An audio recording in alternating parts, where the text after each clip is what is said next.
भाद्रपद कृष्ण पक्ष की अष्टमी को रात के समय रोहिणी नक्षत्र में भगवान श्री कृष्ण का जन्म हुआ था। इसलिए आज के दिन कृष्ण जन्माष्टमी मनाई जाएगी। आज श्री कृष्ण जन्माष्टमी के दिन व्रत करने का विधान है। वहीं मथुरा गोकुल और श्री कृष्ण से जुद्धे बद्धे बद्धे स्थल कल जन्माष्टमी मनाएंगे। बता दें कि आज जन्माष्टमी का दिन बहुत ही महत्व रखता है। आज का दिन तंत्र मंत्र और विभिन्न इच्छाओं की पूर्ति के लिए बहुत ही श्रेष्ठ है। आज कुछ खास उपाय करके आप प्यार, पैसा और शोहरत सब कुछ पा सकते हैं। तो आइए आचार्य इंदु प्रकाश से जानते हैं कि आज के दिन किन विशेष उपायों को करने से शुभ फलों की प्राप्ति होगी। अगर आप किसी आर्थिक संकट से परेशान रहते हैं या आप किसी फाइनेंशियल कंडीशन से जूझ रहे हैं तो आज राधा कृष्ण मंदिर में जाकर श्री कृष्ण जी को अपने हाथों से बनी पीले फूलों की माला अर्पित करें। साथ ही कृष्ण जन्म के समय शारदा तिलक में दिए उनके इस अष्टदशाक्षर मंत्र का जाप करें। मंत्र है क्लीं कृष्णाय गोविंदाय गोपी जन वल्लभाय स्वाहा। अगर आप चाहते हैं कि आपके जीवन में कभी यश की कमी न हो और आपकी तिजोरियां हमेशा भरी रहें, तो इसके लिए आज श्री कृष्ण मंदिर में जाकर पीले रंग के कपड़े, पीला फल, अनाज और पीले रंग की मिठाई दान करें। साथ ही रात को कृष्ण जन्म के समय उनके इस मंत्र का जाप करें।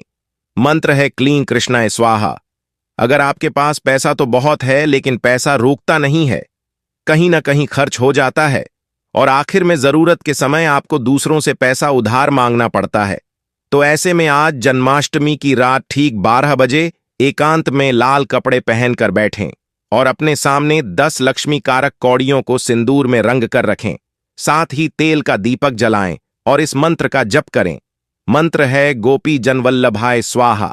इस मंत्र से 5 माला जप करें और जाप पूरा होने के बाद पूजन में रखी कौड़ियों को उठाकर अपने धन रखने के स्थान पर या तिजोरी में रख दें।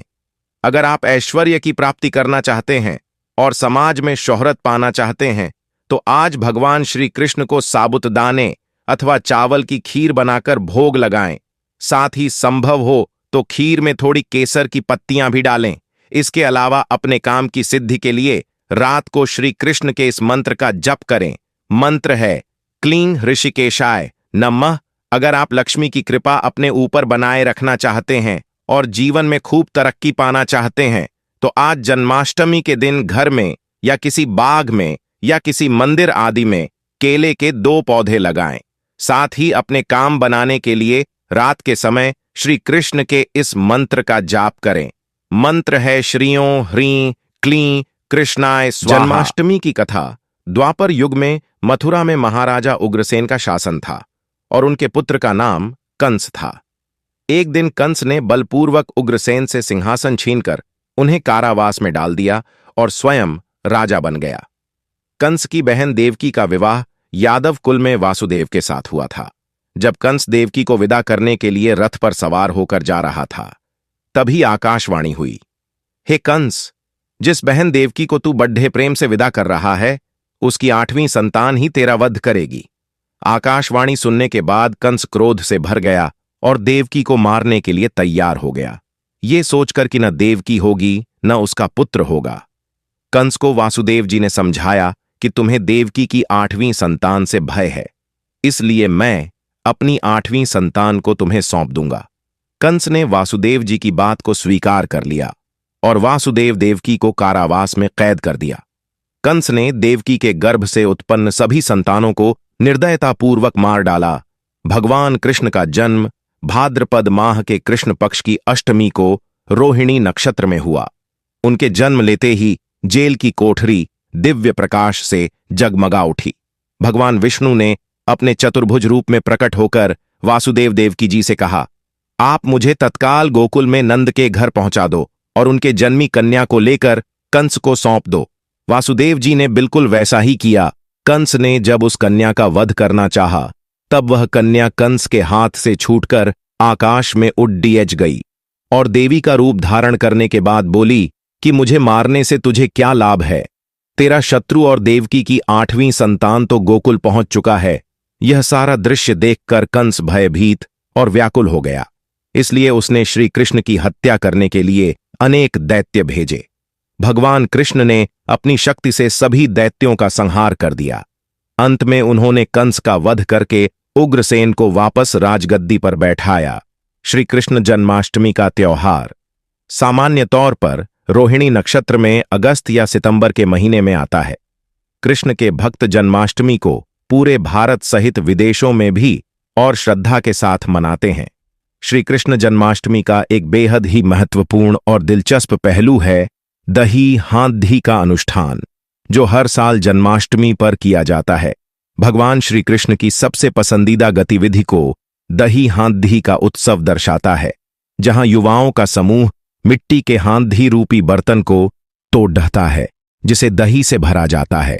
जन्माष्टमी तिथि को मध्य रात्रि तक धूमधाम से मनाया जाता है, क्योंकि मध्य रात्रि को कृष्ण का जन्म हुआ था।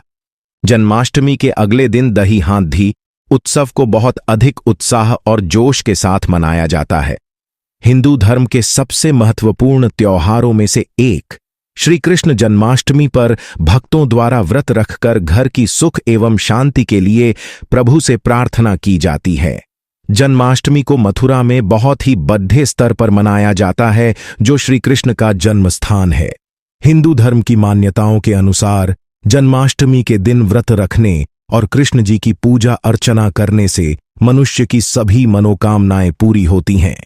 संतान प्राप्ति, आयु और समृद्धि की प्राप्ति के लिए जन्माष्टमी का पर्व विशेष महत्व रखता है। जन्माष्टमी पर भगवान श्री कृष्ण के बाल रूप लड्डू गोपाल की विशेष पूजा की जाती है।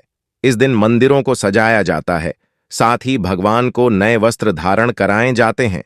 साथ ही लड्डू गोपाल का पंचामृत से स्नान कराया जाता है।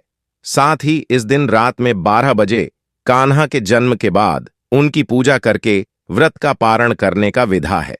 वहीं कृष्ण जन्माष्टमी के दिन लड्डू गोपाल को प्रसन्न करने के लिए कई तरह के पकवान अर्पित किए जाते हैं।